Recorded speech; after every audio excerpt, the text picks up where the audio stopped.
وہ جو نون لیگ کے لوگ ہیں جنہوں نے ختم نبوت کے بورڈ کو اکھاڑا، وہ ڈاکو، وہ چور، وہ سارے لٹیرے جن کو محمود غزنوی سے بھی تکلیف ہے اور امیر المجاہدین سے بھی تکلیف ہے، ان سب کے لیے میری بات ہے، یاد رکھنا مولانا خدا بخش خیر پوری ملتان کی گلیوں میں جا رہے تھے، ایک کتیا آپ کو پیچھے سے بھونکی، مولانا نے پیچھے مڑ کے دیکھا تو مولانا چل پڑے، تو واپسی آئے نا مولانا تو دیکھا کتیا مری ہوئی تھی، تو آپ کھڑے ہو گئے اس کتے کے بعد، فرمایا کتیا میں نے تجھے کچھ نہیں کہا، کہ تم آج مسئلے گرا رہے ہیں نا اللہ کا گھر تجاوزات کی آڑ میں، میں کہا تم کون ہوتے ہو فیصلے کرنے والے؟ تم نے کیا قوم کو روٹی دے دی ہے،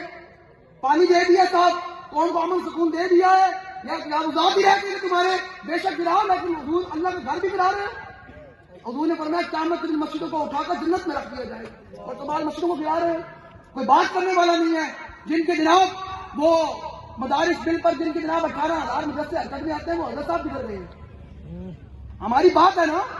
اعلیٰ فرماتے ہیں وہ جو نہ تھے تو کچھ نہ تھا، جن کی اپنی جناب کوئی کشل پر پیر آئے تو سارا کچھ باہر آتا ہے کہ حضرت صاحب مدارس بل پر ہمارے 18,000 مدرسے حاضر ہیں، تو میں کو بتاؤ حضور کی عزت کے لیے کب آپ نے بات کرنی ہے؟ کوئی بات کرنے والا نہیں ہے۔